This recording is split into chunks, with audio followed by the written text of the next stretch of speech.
A lot of creators dream of creating and selling an online course.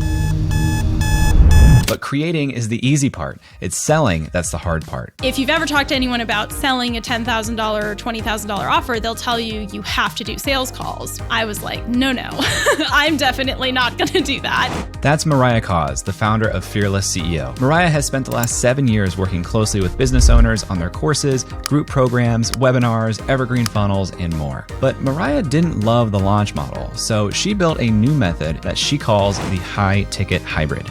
I innovated a way to not do sales calls at scale, and it worked like gangbusters. Everyone started asking, how are you doing that? Wait, what does that look like? What's the strategy? People were like blown away. As a result of the high-ticket hybrid and its popularity, Mariah has been able to step off the treadmill of constantly creating new free content. I literally eliminated the need for like high volume list building and audience growth, which eliminated the need for a lot of these like common content marketing sort of strategies. I was like, I don't really want to do that. So in this episode, you'll learn how Mariah thinks about pricing, how to design your own high-ticket hybrid program, how to avoid sales calls, and why you may want to consider an evergreen offer. And now, let's talk with Mariah.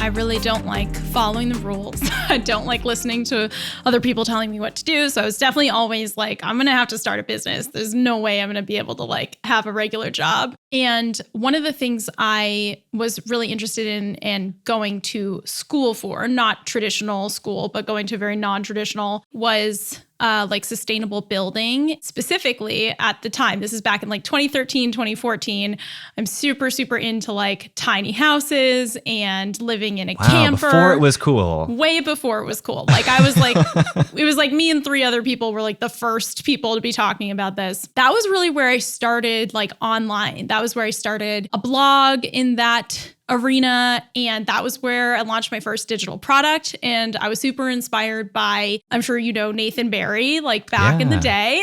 So his approach back in the day, and now I'm friends with Nathan and it's great. I was like one of the first ConvertKit users, like they're awesome. But back in the day, reading his book, I was like, oh, okay. But my niche at the time was all around, you know, renovating campers, living in vans. I lived in my car for a while.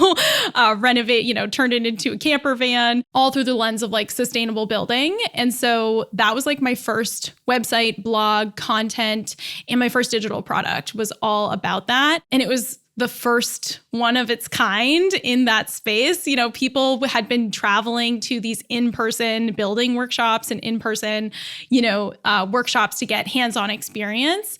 And I was like, and I had taught the in-person workshops, dozens of times. I was a guest speaker and expert at, all of those in-person workshops. And eventually I was like, we can put this online. Like we could definitely translate this to an online thing. And people were like, you'll never be able to do that because people want to like learn how to build things in person. But there was definitely components of it that could be covered in an online format. I created my own courses. I collaborated with other people in that industry with their courses about tiny houses and building sustainable systems and stuff like that. And that was really where I got started. And that became a successful like business way beyond what I anticipated. I did not set out to be successful. I set out to like, make enough money to live in my car. Like I was not trying to be fancy, but it really became more successful. And then of course, what always happens is people start asking you, how are you doing that? Like, how did you, I was back in, and this is back in like 2014, 2015. I started my current business in 2015. It looked a lot different then, but that was kind of the cusp where people started asking like, how are you having this like a big affiliate program for your, sustainable building course? Or like, how are you doing the marketing for it? Or how does that funnel work? Or like, people didn't even know what the word funnel meant, right? But like, people were just like, how are you promoting it? How are you selling this digital product? And everyone started asking me about it in that little tiny space. And then it sort of grew beyond that. And I realized that if I was going to talk about those topics, I had to put it on like a separate blog, a separate website, separate topic if I was going to talk about business stuff. So in 2015, I created the website and the blog all around like business topics. And it totally just organically grew out of people asking me how I was doing the stuff that I had been doing in a very B2C niche, had nothing to do with make money online, had nothing to do with like content creation. It had nothing to do with any of that. It was literally like, helping people renovate and move into their old trailers that we had all gotten into. At some point, I'm sure that you were sitting at this crossroads where you had the building blog and then you had this online business blog, and they're probably roughly about the same size or success. And I'm not talking to Mariah Coz, the tiny home blogger right now. Right. So talk to me about, at what point did you decide, okay, I'm actually going to put all my focus over here? Because I think a lot of people experience these moments of like, okay, I have A and B. Which one do I choose? I become very obsessive about things, and then I am like totally sick of them and just want to move on and do the next thing. And I've always been like that. Like my personality is like that. I go all in on a topic, get super obsessed, become like the number one expert in it. And then I'm just like, no, literally, no, I'm like, I never want to talk about that again. And it's like a 2 to 3 year cycle. And so really by the time that the pivot point, or like by the time the sort of two intersecting axes started to collide, where it's like, okay, like the business blog is meeting and starting to exceed the other thing. And I did both for a good while. I did both. At a certain point, it was more that I was just like, I feel very complete with that. Like I did that whole thing. I became the number one, expert on that little niche topic. It's like I did everything that I could do there, and I became bored. And so what's cool about the business space that we operate in now is that I actually still go through these ultimate big like overhauls, these innovations, these big like kind of burn it down and build it up again cycles. I still have that, but what's cool is that we can really innovate and do completely new things within the context of building a business and still talking about that topic. But like I said, like the topics I was talking about business related in 2015 or 2016 is so different than what I talk about now. And you can look back and really see like the pivot points where it's like, I've been able to continue having that pattern that works for my personality of like every 2 years, getting completely bored and burnt out on something. I never want to talk about it again. I did it, seen it, don't need to do that anymore. And then being able to like kind of innovate the next thing. And so what's cool and lucky for me is that I've been able to continue doing that within like a frame that can be somewhat stable rather than literally just like moving on to a completely new business, which honestly, if it was, there is probably a part of me that would start a brand new business in a brand new industry, every other month if I had no constraints whatsoever. Relatable. Yeah. If your current business was a book and we broke down some of these pivot points as like chapters, what are some of the main chapters that stand out to you over the last, 6 years we're talking about when you transition to more of the business building type of content and offers? What were some of the things that you really dialed in on for a while, but maybe those chapters have completed or at least paused? Yeah, you can definitely kind of go through, I call it like, let's hop in the time machine, like ride the time machine through the last 7 years or whatever, however long it's been. But I think at first, like many of us who, I don't know how many of your listeners were, in this online space back in 2014, 2015, 2016, 2015 and 2016, I was very focused on launching, very focused on like live launching and these big promotions a couple times a year. I was super focused on webinars and specifically joint ventures and affiliates. Like I said, I came from having run like the camper business was completely affiliate driven, like very partner traffic driven. And so I replicated that in this space. And I did, I don't know, dozens, maybe hundreds of joint venture affiliate webinars with other people, which is how I grew the business and my audience very, very quickly. And like I was mentioning to you before we came on here, I really feel like I learned everything about that from being in a touring punk band before I started any of my businesses. Like, I've lived many lives before this one. And one of those lives was being the singer in a touring punk band. And it's literally the same thing as setting up affiliate partnerships or joint venture webinars or anything like that, where, you kind of have to call around other bigger bands and be like, hey, will you let my band open for your band so I can get exposed to your audience and your fans? And you hope that some of their fans who are there to see them, that they'll, like the opening band and that kind of thing.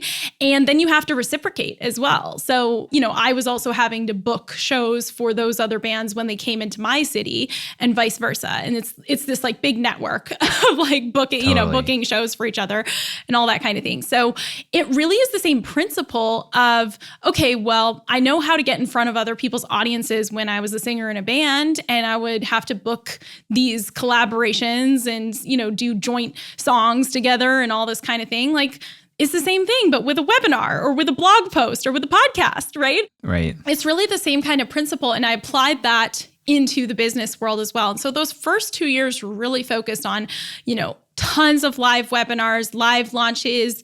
I mean, I was going hard, and I also burnt out hard. I did end up in the hospital. I ended up with I was giving a webinar when my appendix burst, and I just kept going. No. And then went to the hospital after. Yes. No.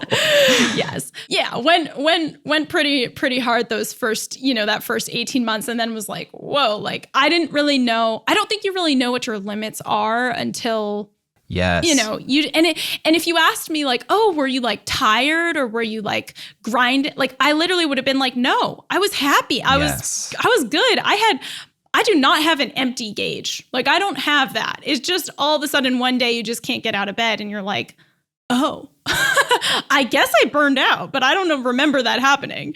I call that touching the stove. I always have to touch the stove to understand, okay, that's what that limit was. Right. And it's not the best way to learn things, because I could be I'm getting near a stove. Something feels warm, but no, you go all the way and you touch the stove sometimes. No, you touch the stove and then you get burned and then you're like, oh gosh, okay. So yeah, there was a lot of that. And then switched and then made a pretty hard pivot to Evergreen.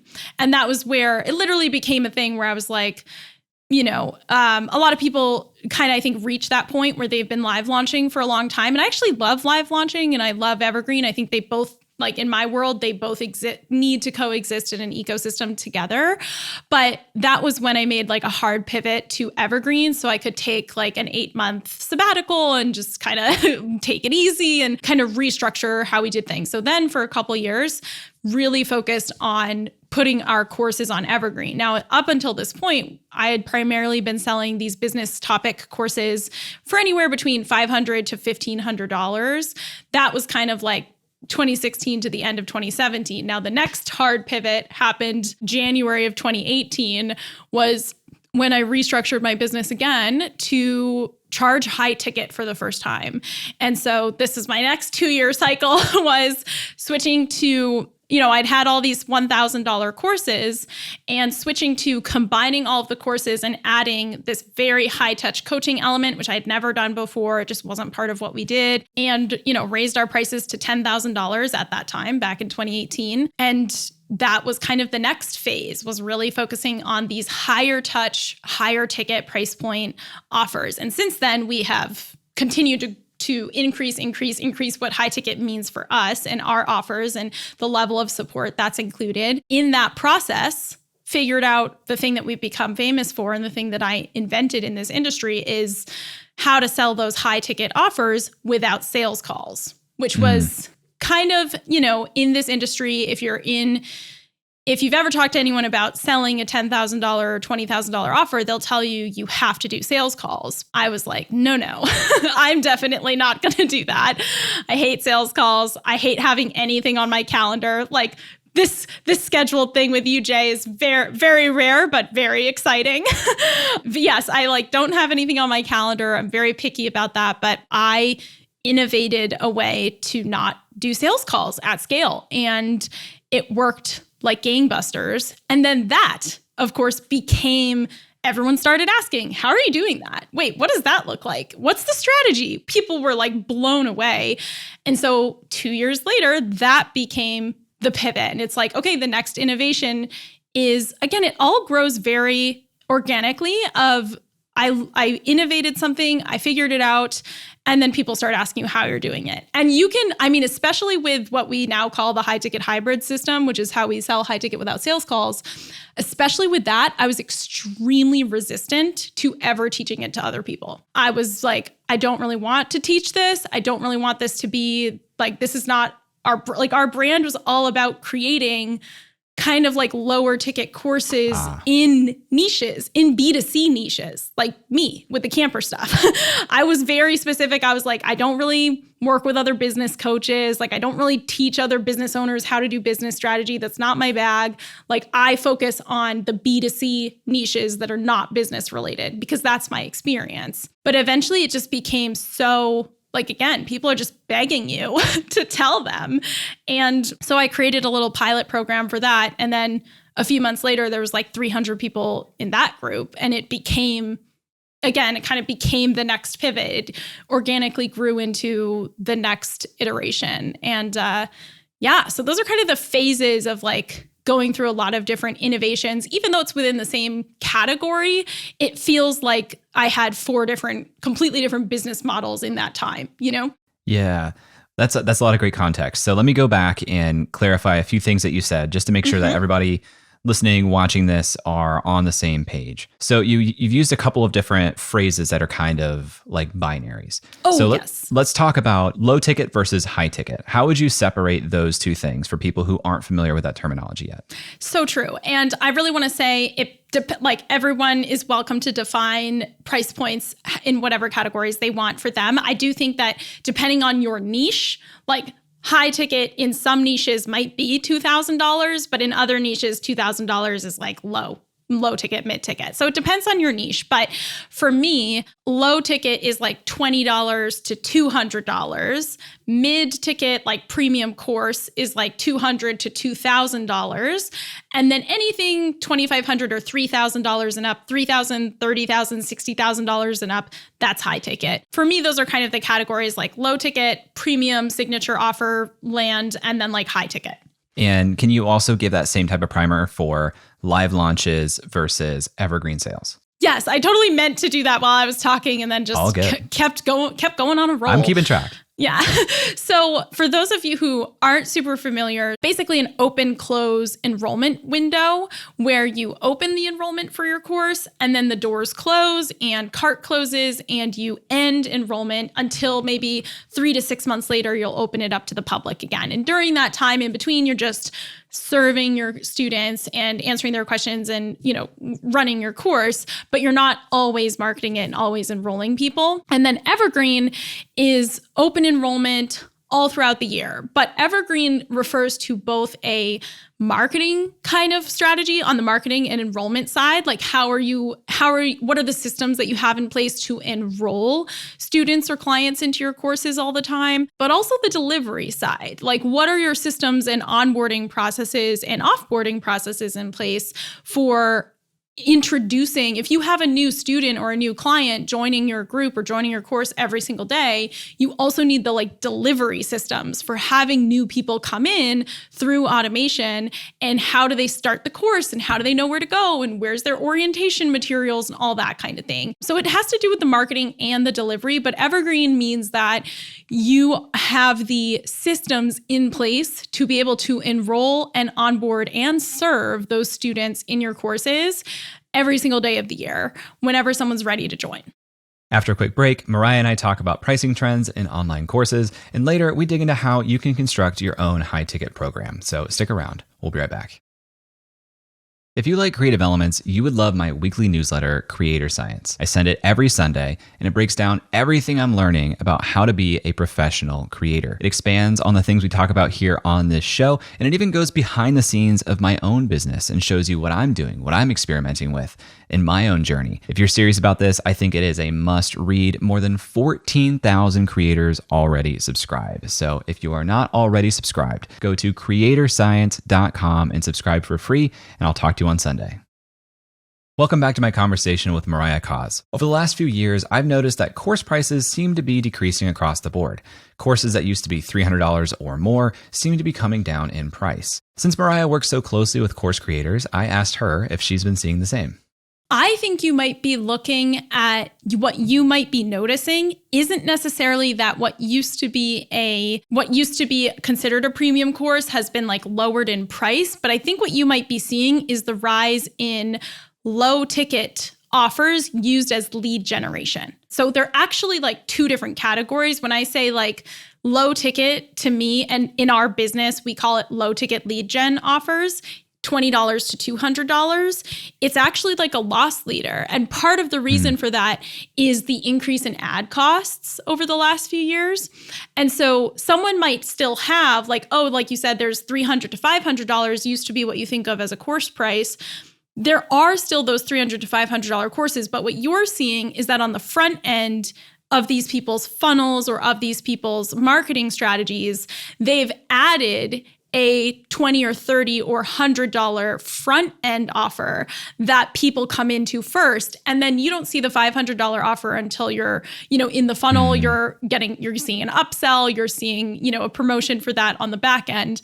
And part of that shift there has been an explosion in the popularity of these low ticket loss leader lead generation offers that their core purpose is to essentially like break even on ad spend or to attract, someone who pays even just $20 for your mini course before they buy the regular course is going to be more qualified, more warmed up, ready to go, and people seeing that change in buyer behavior. So I wonder if what you're seeing, it's definitely there, but I don't know that it's like, oh, what used to be a $300 course has now been like priced down to a $50 course. I think that person probably said, oh, I need to add a $50 front end to my offer suite and to my ecosystem of, products, because that's going to lead to my $300 course and then my $3,000 coaching program. That's what I think you might be seeing, because there has been an explosion of those. And we use those very successfully. They do work to have someone come in and buy a $20 workshop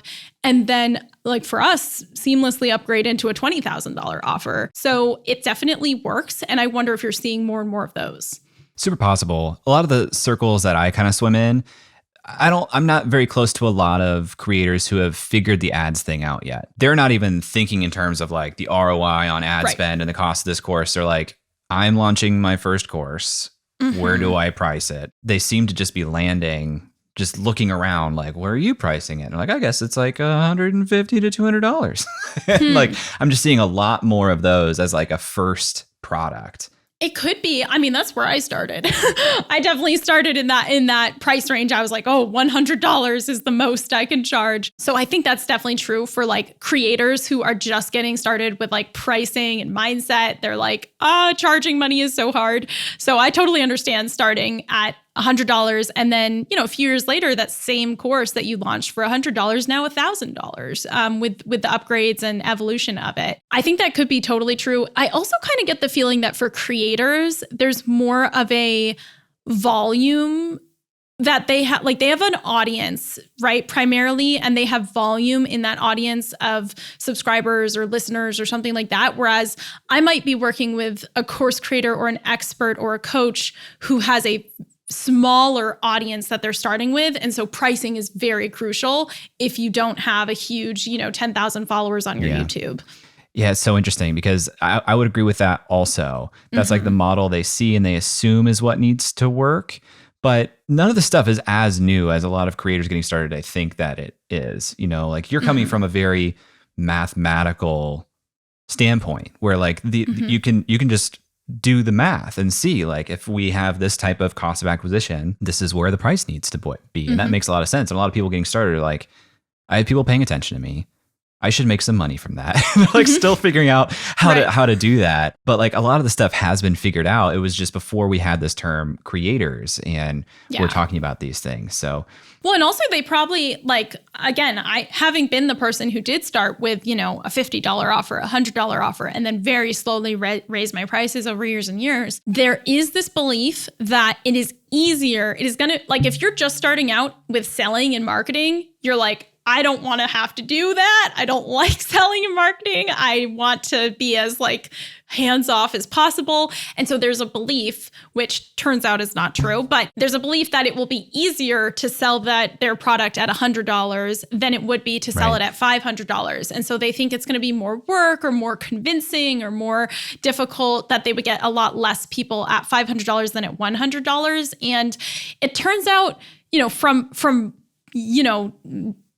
however many years of personal experience, it's not harder to sell something for $10,000 than it is to sell something for $500. It's actually not harder. It's just different. And there's definitely been times and seasons in my business and life where it was, a million times easier to sell something at a higher price point that includes more support and more value and what people are really looking for, versus trying to convince someone to spend $100 on something that they may not need.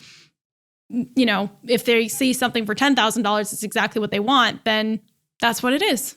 For people listening to this who are hearing you walk through this and throw out some of these numbers like $10,000 high ticket offer, and they're thinking to themselves, gosh, I want that.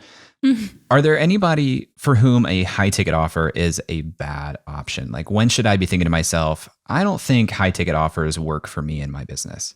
Yeah, I think that if you hate talking to people, you won't. So like the high ticket offers there's different ways you could design yours, right? High ticket offers usually include like course content and curriculum combined with coaching, feedback, personalized support. Maybe your offer includes like a one-on-one call. Maybe it doesn't. It definitely doesn't have to. And I even have clients whose high ticket offers include like a done for you element, like a done for you tech setup or a done for you video, copywriting, or done for you website or something like that. Like there's all these different elements that you can mix and match to build out your ideal high ticket offer. But high ticket does mean higher support. And that can either mean calls, group, voice messaging, done for you. It can mean a lot of different things. But if you're like, I want the most hands off, I cannot talk to people, I will not be able to support anyone individually. If that's where you're at, which again, there was like a time in my life, especially when I was doing all the camper stuff, where I was literally like traveling full time. There was no way for me to Zoom calls weren't a thing. There wouldn't have been possible to do that from the road and like campgrounds and stuff. So that was not possible. So if you're in a situation where you really can't or aren't interested in, I think personality wise, there are some people who really shouldn't do a high ticket offer because they don't want to support people in that way. They want to create and then they want to put it out there and then they like don't want to hear people's feedback about it, which is cool. That's fine. I totally get that. I have definitely had seasons in my business like that as well. But in terms of like niche and stuff, we have people teaching high ticket, with $10,000 high ticket offers, teaching belly dancing and BDSM and relationships and language and how to draw hieroglyphics, like all sorts of really cool. Yeah. Like really cool niche items that are not just how to make more money. As I'm listening to this, I'm putting myself in the shoes of a lot of my audience, people that are in my membership, and even myself, if I'm honest. And part of the hang up I feel when I think about, okay, what does a $10,000 per year offer look like in my world? And part of the head trash that I have in thinking about that is that I sell other products and services that are far less than that and give a lot of myself. So it's hard to think of how do I 10x this other experience in terms of price if I'm giving so much of myself over here? Do you see that with your clients where people are, maybe it's underpricing, maybe, I don't know, but that's the hang up I feel. So can you help me throw that head trash into the actual trash? Yeah. And it's not even head trash. It's literally just logistics that that we have to like figure out. I've helped hundreds and hundreds of people make this transition where essentially 90% of people who come to me, they're like already delivering high ticket value and they're delivering at a high ticket level, but they are so grossly undercharging. Like they're severely undercharging and they are charging low ticket prices for high ticket delivery. And they just don't know, just like how we all have done that, right? Like we've all launched courses and charged $200 and included like one-on-one calls and group coaching and all this stuff. We just didn't know any better. I've done that, right? So as we grow, we just have to adjust and you have to make like we do this all the time with our clients where we have to make these logistical plans of like, it's not like you did anything wrong. However, going forward, your, $500 course is not going to include personal feedback and coaching with you anymore. That's not something like the $500 course. It should include content and curriculum, and it should include a group, but it's not going to include access to Jay. It's not going to include coaching calls. It's not going to include personalized feedback, blah, blah, blah, right? And so you actually have to adjust those inclusions so that you say, okay, that's now a separate offer. Here's what's included in that going forward. You make a plan. We call it sunsetting. You make a sunset plan for like, okay, how are we going to phase out that part of things? Like this happens all the time because a lot of times people come to us and they had made the mistake of offering lifetime access to their digital products, which is not something we recommend and not something we do, mostly because I care about people getting results. And we know for a fact that if you give them lifetime access, they'll procrastinate as long as possible. Totally. And they'll never do it. So we find that giving people a set access, like 12 months or something, really just keeps them motivated. It's enough time to, take your time, but not enough time to completely forget about it and not get any value, which is tempting when you have lifetime access. So really it's more of a logistical thing of like, we need to shift what you're charging for that amount of energy. And we're probably going to like separate some of the elements that you've been offering in all of your things so that now it's like, oh, the only way to get this type of support is here now. And this looks different. This is so fun. I feel like I get to play like the faux objector and you just get to overcome my objections as an interview. That's what I do. just like what you do all day. Right. Here's another thought that I have. So if I'm listening to this, I'm like, okay, high ticket offer. That sounds fun. That sounds like me. I could see myself doing a group coaching program. When I start thinking about a high ticket group coaching program, the fear creeps in of, can I get enough people for there to be a group? Like how many people need to be in a group to feel like this product launch was a success? Because group coaching makes you think like multiple people. Do I have multiple people in my audience now that are warmed up to the point where they would pay $10,000 per year? And would they all do it at the same point in time? How would you address somebody who's feeling that fear right now? Yeah, I mean, we all start with a small group at first. My first ever, so like I told you, my pricing shifted like from 1 week to the next. Like December 2017, my highest price was like $1,200, $1,500. January 1st, we didn't sell those things anymore, and it was now $10,000 to work with us. That first group, 5 people. And that wasn't, now this is coming from a person who had $400,000 launches before of their, self-study courses. So was getting 5 people into my $10,000 offer, was that the biggest launch I'd ever had? No, definitely not. But it was enough validation and enough of that little seed for me to be like, I could have said, I only made $50,000 from the high ticket launch. I only got 5 people. I should go back to launching low ticket courses because I made hundreds and hundreds of $1,000s every time I launched those. But I was like, that's the starting point. That's the little seed, those first 5 people. I'm going to give those 5 people the best experience of their life.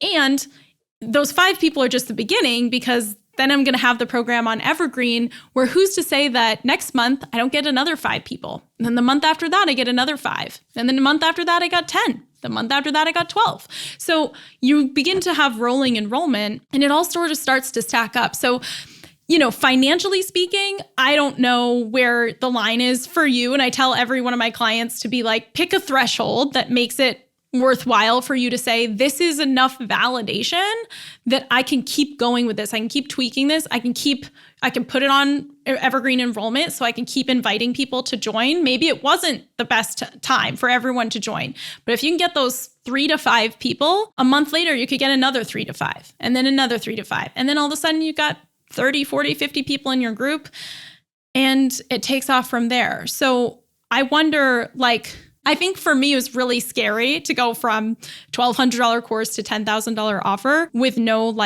validation of that. But those first 5 people, I was like, this is the seed. This is the beginning. What were the bounds you put on that $10,000 offer? Was that a time-bound program? Was that a year? Did it recur? How big was the delivery? So actually that very first time, it was just it was like a 9 or 10 week program. It was like the first round of it. And I thought in my head, this is going to be a 9 or 10 week program. And then by the end of the 10 weeks, I was like, we have so much more to do. So then I extended it to 12 weeks. And then at the end of the 12 weeks, I was like, we could just keep going because I had helped everyone launch their course in those 10 weeks. And then I was like, oh my gosh, there's so much else I want to show them. There's so many like optimizations I want to do with them. There's so many things. So that was when I realized this could be a 12-month program. Now, I don't think there's anything, I think that anything between 8 weeks to 12 months is great, and there's no set rule about that. We ended up having a 12-month offer, but I've also done it with 6-month containers, done it with 3-month containers, done it with 8-week containers.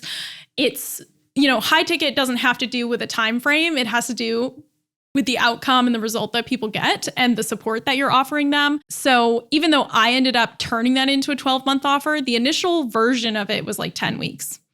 When we come back, Mariah and I talk about how to construct your own high-ticket hybrid course, so stick around.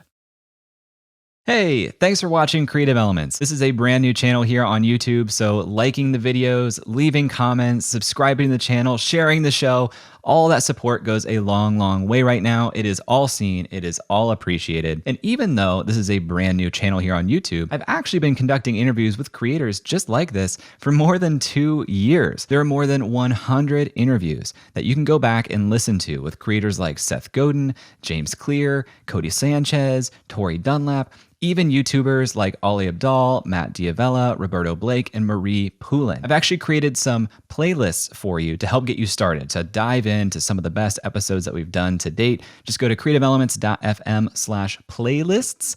The link is also down below in the description, but you can filter episodes there by platform or medium. If you want to just look at episodes with YouTubers or just episodes with Instagrammers, you can do that with those starter playlists at creativeelements.fm/playlists. And again, the link is down below in the description. Hey, welcome back. For creators who are creating a cohort-based course or a group coaching program, it can be hard to know how long to make the experience last. 4 weeks, 12 weeks, somewhere in the middle? I didn't know, so I asked Mariah to walk us through the decision. Number one is you have to design your container to make sense for please don't create a 12-month offer if realistically everyone could achieve the result in 3 months. That's just not necessary. It doesn't help anyone. So make sure that depending on what you actually are designing your offer to deliver and what the outcome will be, choose a time frame that's realistic instead of just giving them this extended time to wallow and languish, essentially. Number two is that's why Evergreen is so great, actually, is because on Evergreen, new people let's say you get a new client joining this group every week. Every single week, there's a new chance for someone who fell behind and felt like they lost track and they lost, they're off the calendar and they lost track and they don't know where they are. And there's now a chance for them to be like, that's my new buddy. We're starting from square one together. I'm not behind. I'm now the expert because this person just joined and they know nothing. And I got stuck at week 2. So I am going to get started with them again. So every single week or every day or every month, there's a chance for anyone who fell behind or got stuck for them to restart with these new people who are coming in, which is one of the reasons I really like the delivery of Evergreen. It's so motivating because they see new, fresh people come in who are excited. They're like, okay, I can jump onto their energy and get started again. They're never really the last one. They're never really that far behind. And then I do think that this is one of the most challenging parts of coaching and having these more connected, deeper relationships with clients is finding out for you personally where that line is between proactively trying to pull people back into the program or re-engage people versus focusing on the people who are swimming towards you, focusing on the people who are showing up, focusing your energy on those who are, self-motivated. And it's especially challenging for me personally because I am so self-motivated. I would never, ever expect someone to reach out to me and ask me where I've been. I would never expect someone to hold me. I hate the word accountability. I think it's so, I just hate that word. I don't understand it. I am just a personally very self-motivated person. I would never need that. So it's very challenging for me to understand that there are other people with different patterns than me, and I don't understand that. I don't understand why, if you wanted the result, you wouldn't just show up for yourself. So I kind of have a personal chip on my shoulder about that. I think there's just a line there where you have to decide as the coach, how much are you going to pursue like keeping people on track and engaging them and trying to like force people to get stuff done versus just being like, look, you either want it or you don't. I'm not your mom. Like, I don't know.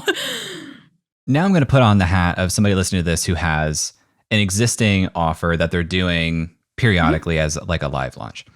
So if I have some, call it 2-month experience, and part of that experience has guided curriculum that I go through, and I'm thinking, okay, I want to make this evergreen. Am I literally starting from, week 1, quote unquote, every time somebody joins? Like, do I need to schedule the week 1 curriculum session every time somebody joins? Or are you recommending like phased, like, okay, and now this group is starting over? Like, how does that actually work in an evergreen situation with curriculum? Everyone is just going at their own pace, and everything should be pre-recorded. So like when people, let's say, because we have this too, the first 8 weeks of our even though it's a 12-month program, people can join. We have like 2 different time frames, but people can join for 12 months, but the first 8 weeks are like a very structured, like, here's exactly what to do in your first 8 weeks. And then after that, it's a little more choose your own adventure once you have the foundations down. But those first 8 weeks, people join and it's all like pre-recorded content. So they start going through the pre-recorded content. They start getting the automated check-in emails. So there's a sequence of emails designed around those first 8 weeks, and they start getting those when they enroll. And then they're told exactly where to show up for their first call. But like, we're not doing anything manually. It's not like, we're not delivering any content live week to week. We're not, you might do that during your pilot session, your first ever round. But after that, everything is pre-recorded. Everything is in the portal. Everything is automated. All your emails are automated, and people can get them on a one-to-one basis. Then they can hop into whatever, like there's, a weekly call or a bi-weekly call. They can hop on to the next call from wherever they're starting from. And for us, we like it to be self-paced. Like, I don't like to drip content. I like to have, some people will work through the 8 weeks in 2 weeks. Some people can work through the 8 weeks in 2 months, or I guess that is 2 months, but whatever. People can work through it however they want. I'm not going to be a stickler about that. People are adults. They can do whatever they want, but they can then start coming to the calls and asking questions and getting support and all that kind of stuff. So I think there's a lot. This is why the delivery of Evergreen is the whole side of the conversation, that everyone talks about Evergreen marketing and sales, but they don't really talk about the back end. And it's so important that like you've automated that piece of it so people can seamlessly like join into a group that already exists. And once you have that going, there's nothing weird about it. People are joining all the time. So it's just like, oh, cool. Welcome. You're on week 1. Like, have fun. That's where I used to be, blah, blah, blah. I've heard you talk about early decision options as something to think about when people are joining on Evergreen. And the challenge that a lot of people think of when they think about going to Evergreen is, how do I get people to make a decision now at all without creating some sort of like real urgency? So whether it's early decision options or whether it's some other method, I would love to hear your favorite ways to get people to make a decision to opt in when there's no actual like deadline urgency. Yeah. So we actually do have an Evergreen decision like time frame. So people, once they come into the funnel, they'll have like 7 days to make a decision to join or not. If they don't decide to join during that time, there's a few things that can happen. And choosing, and this is one of the main things of understanding Evergreen doesn't just mean that you slap your sales page up on your website and you're just like, it's open 24/7 for everyone, no matter what. Like for us, there's a process, especially for high ticket programs, there's an application where we genuinely review every person's application. So people apply, and then if they're accepted, it's like, here, you have 7 days to make a decision to enroll. Here's how to get all your questions answered before you enroll. Here's all the information about the program. Let us know how we can help you, and blah, blah, blah. So the whole thing here is that like choosing the Evergreen incentive, like the Evergreen enrollment incentive that you're going to use, needs to be aligned with your brand. And it's different for everyone. So I'll give you a couple of examples. One could be like an expiring bonus. It could be bonus content that, hey, if you join in the next 7 days, you get access to this extra bonus content. After that, you can still join later, but you're not going to get that bonus content. Sometimes it's a bonus one-on-one call that, if you join during that enrollment window, then you get a bonus one-on-one call. If not, cool, you can still join in the future, but you're not going to get that one-on-one call. One of the things we've tried as a bonus that works well is like extending a time frame, especially let's say you have a 3-month program. Sometimes people are like, oh, I really want to join, but right now isn't the best time for me. I'm going on vacation next week. Can I join next month? Blah, blah, blah. So in that case, giving someone the bonus of 1 additional month of access as a gift is a really nice bonus. And that's very effective because it overcomes the timing issue that someone might have as well. A lot of people ask, oh, Mariah, do you do like pricing? Do you ever do a discount if you join in the first 7 days and then after that? For high ticket, no. For low ticket courses, yes, we definitely have done that type of thing where it's like, oh, you have 7 days to get the course for $500 and then it's $600 after that. We don't do that for high ticket because for high ticket, the pricing is already like a big component of the decision. I don't really want to introduce more variables around the price being an objective or an objection. So I just kind of want to be like, this is the price, but maybe there's a bonus that expires or some special access or something like that. Then it's really about finding the incentive that's going to work best for your audience is really going to be unique to each business and brand. You've mentioned that you don't make a ton of content and that, in fact, you don't love making like a bunch of free content, I should say, like where you're like, hey, I'm just going to be a public loudmouth on Twitter the way I am.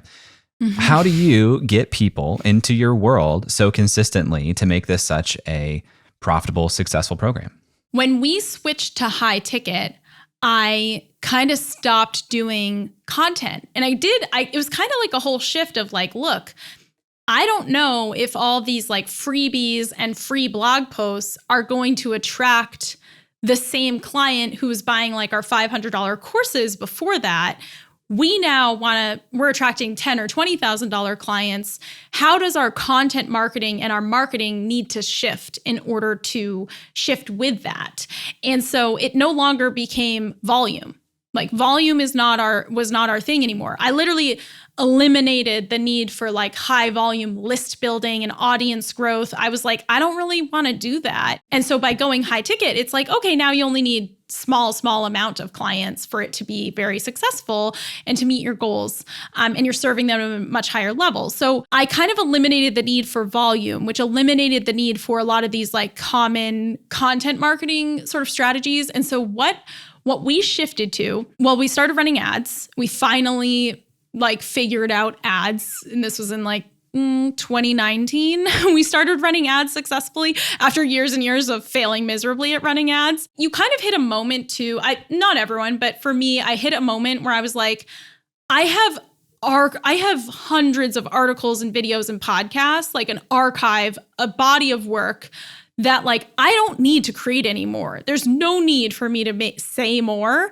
I just need more eyeballs to find this. And that's where ads came in for us. That was one of the ways. And then we started doing in 2020, literally just because of COVID, we had to pivot. We used to do in-person events and they were really small. It was like 20 people, small in-person events. And in 2020, we were forced to cancel all the events and we had to bring them online. And in that process, we like accidentally discovered this huge thing for our business, which became like this huge lead generator for us of selling, $20 to $40 tickets to these virtual events. We would get thousands of people to show up and sign up and buy tickets. And that became a huge like lead generator for us. And then we took the recordings of those events and we put them on Evergreen. And then it became, so what we talked about at the beginning with like, oh, maybe you're seeing people with their like low ticket lead generator offers. That's what we did. We did these big virtual events with like $40 for a ticket. Hundreds or thousands of people would sign up, huge for lead gen for us, and then turn around and put those recordings out on Evergreen where you could keep buying them for $30 or $40 for the recordings. And that would bring in people all the time as well. So I don't do like free, a little bit this year, we dabbled for like 2 months. We like dabbled in free content again. And then immediately I was like, nope. I'm not doing this. So yeah, we basically do these like low very low ticket, but very accessibly priced virtual events or evergreen offers that are, like I said, even $10 or $20 to me is better than free. So yeah, I can't keep up with doing anything like consistently or weekly. I love a good sales conversation, and in this episode, Mariah really delivered. If you want to learn more about Mariah and the high ticket hybrid, you can visit her website at fearlessceo.com. A link to that is in the show notes. Thanks to Mariah for being on the show. Thank you to Connor Conboy for editing this episode, and Brian Skeel for creating our music. Thank you to Emily Clouse for our artwork, and Nathan Tonhunter for mixing the audio. If you love this episode, you can tweet at jclouse and let me know. And if you really want to say thank you, please leave a review on Apple Podcasts or Spotify. Thanks for listening, and I'll talk to you next week.